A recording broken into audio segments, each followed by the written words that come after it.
¿Somos lo que hemos leído? ¿O seremos, por el contrario, la ausencia que los libros han dejado? Bienvenidos a un jueves de recital. Esta es la primera reseña de la dinámica, por lo tanto, hoy es jueves de Stephen Hawking con Agujeros Negros y de Shostakovich. Antes de empezar, siento necesario aclarar que no soy experta, solo soy una apasionada en el tema de la ciencia y que para este caso, este libro es recomendado para principiantes. En temas complejos es bueno saber que existen escalas. Esto es porque entre más avanzados sean los textos, los artículos, los libros, nos vamos a encontrar con un lenguaje técnico. Si no hemos tenido un recorrido ya, pues no los entenderemos. Eso es algo que comprendí con el tema de la física y también con el tema de la economía. Que por cierto, para los que les gusta leer sobre la economía, Adam Smith está muy recomendado. Por ejemplo, en La riqueza de las naciones incluyen algunos gráficos y representaciones que son muy técnicas, entonces es necesario haber hecho una investigación sobre eso. Pero bien, para el tema de hoy, ya pasando por este libro y por muchos otros, me siento ya con capacidad de poder hablar sobre el tema.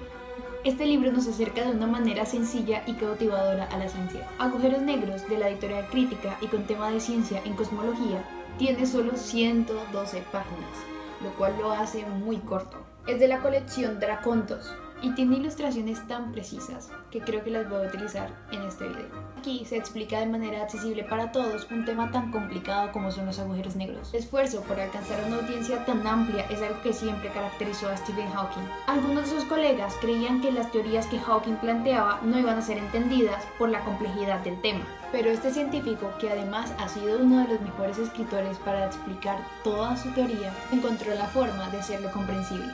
La comunidad científica fue lenta en percibir que las estrellas masivas podían colapsarse sobre sí mismas. Albert Einstein llegó a escribir artículos técnicos en 1939 que sostenían que las estrellas no podían colapsarse bajo la gravedad, porque la materia no podía comprimirse más allá de cierto punto. Uno de sus opositores fue el científico estadounidense John Wheeler, quien predijo muchas propiedades de los objetos en los que se convertían las estrellas colapsadas.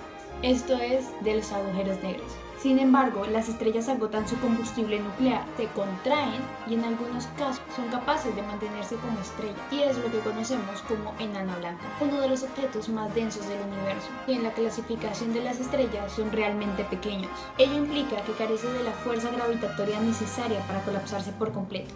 Esto hacía que el interés de muchos científicos, incluyendo a Hawking, les hiciera preguntarse qué sucede con las innumerables estrellas con masa mayor a la de una enana blanca o una estrella de neutrones cuando se acaba su combustible. Robert Oppenheimer, junto con George Wolkoff y Hartland Schneider, mostró en uno de sus artículos de 1939 que una estrella así no podía mantenerse por presión hacia afuera, y si quitamos la presión del cálculo, una estrella uniforme con simetría esférica se contraerá hasta un solo punto de densidad infinita. Pero ¿cuál es ese punto? Se llama singularidad. Singularidad, que se entiende como el resultado de una estrella gigante que se comprime hasta un punto inimaginablemente pequeño. No solo se refiere al final de una estrella, sino también a una idea mucho más fundamental para iniciar el punto de partida de la formación del universo entero. Pero hay algo que resulta inaceptable para Einstein, y es que todas estas teorías sobre el espacio se formulan bajo una suposición de que el espacio-tiempo es liso y casi plano, de modo que todo se deshace en la singularidad. Desde la curvatura, espacio-tiempo es infinita. De hecho, la singularidad marca el final del propio tiempo. La teoría de la relatividad general de Einstein dice que los objetos distorsionan el espacio-tiempo que les rodea, pero si las curvas del espacio-tiempo se hacen más y más profundas, y en último término infinitas, las reglas habituales del espacio-tiempo dejan de aplicarse. Pero bueno, por esos años la física nuclear empezó a robarse toda la atención, y el asunto del colapso gravitatorio quedó en el olvido, pero reavivó con el descubrimiento de los cuásares. Los cuásares son los objetos más brillantes del universo, y tal vez los más lejanos que se han detectado hasta el momento. Se cree que son discos de materia que giran alrededor de, los agujeros negros. El primer cuásar se descubrió en 1963 y desde allí se han descubierto muchísimos más. Brillantes pese a estar muy lejos. Los procesos nucleares no podían explicar su producción de energía, porque se libera una minúscula fracción de su masa en reposo como energía pura. La única alternativa era la fuerza gravitatoria, liberada por colapso gravitatorio. Así que el colapso gravitatorio de las estrellas había sido redescubierto.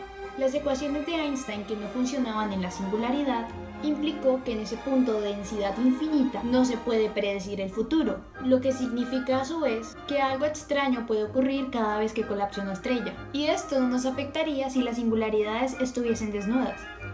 Einstein publicó por primera vez en 1915 las ecuaciones que fueron responsables de la aparición de las singularidades espaciotemporales, un conjunto de ecuaciones que describen la geometría del espacio-tiempo en términos de la energía que ésta contiene, definiendo la teoría de la relatividad general. Es el contenido de energía el que le dice al espacio-tiempo qué geometría adoptar, y a su vez esto le dice a la energía qué dinámica llevar. Por ejemplo, la parte izquierda de la igualdad nos habla de la geometría del espacio y el tiempo, mientras que la parte derecha es la energía que ésta contiene. La mecánica es la G minúscula que aparece en el lado izquierdo de las ecuaciones. Pero bien, con esto de las singularidades desnudas, ¿cuál es la diferencia de estas con los agujeros negros? Pues que el agujero negro posee un horizonte de sucesos. Técnicamente lo que vimos en esta foto es un horizonte de sucesos. Por otro lado, una singularidad desnuda no está blindada del exterior, es decir, no está protegida. La existencia de las singularidades desnudas son una tremenda molestia para unos sectores de la física. En esencia, si existen, la física dejaría de ser determinista, es decir, perdería un poco su poder de predicción y no podríamos describir la evolución del universo a partir de unas condiciones iniciales. El horizonte de sucesos es donde la gravedad no tiene la fuerza justa para arrastrar de vuelta a la luz e impedir que se escape, y como nada puede viajar más rápido que la luz, pues cualquier cosa cercana será también arrastrada hacia adentro. Desde fuera no puedes decir qué hay dentro de un agujero negro. Puedes tirar televisores, anillos de diamante, incluso tus peores enemigos a un agujero negro, y todo lo que el agujero negro recordará es la masa total, el estado de rotación y la carga eléctrica. John Heller es conocido por expresar este principio como un agujero negro no tiene pelo, exponiendo también una propiedad que indica similitud entre el horizonte de sucesos de un agujero negro y la física newtoniana convencional. En concreto, el concepto termodinámico de entropía. La entropía significa la tendencia que tiene cualquier cosa ordenada a hacerse más desordenada con el paso del tiempo. Aparece aquí la entropía de los agujeros negros. Aunque la existencia de una conexión entre la entropía y el área del horizonte de sucesos quedaba clara, no resultaba evidente cómo el área se podía identificar con la entropía del propio agujero negro. Entonces, ¿qué quiere decir la entropía de un agujero negro? La propuesta decisiva la hizo Jacob Bekenstein, que consiste en lo siguiente: cuando se crea un agujero negro por colapso gravitatorio, enseguida se asienta en un estado estacionario, que se caracteriza por tres parámetros: masa, momento angular, que es algo así como el estado de rotación, y la carga eléctrica.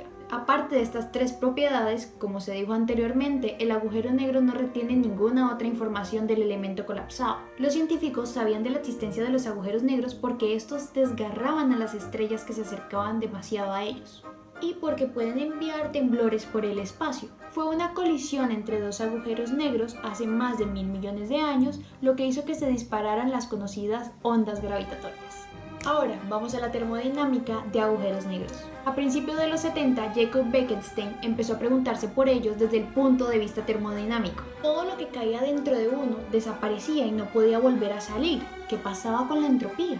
Pues Bekenstein decidió suponer que el área de un agujero negro era de hecho una medida de su entropía. Y dado que cuando lanzamos cosas a un agujero negro, aumentamos su masa y área, aumentaba su entropía.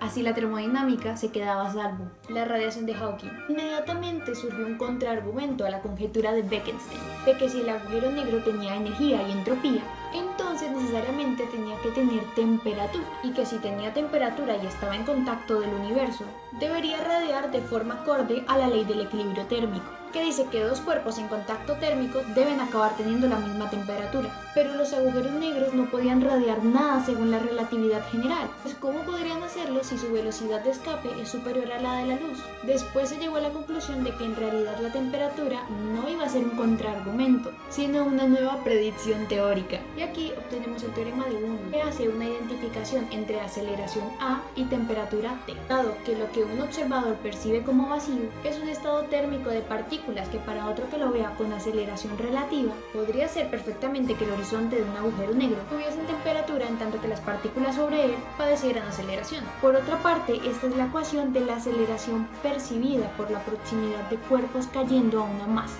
que es m. de Radio Schwarzschild, que es RS. Aquí R es la distancia de separación.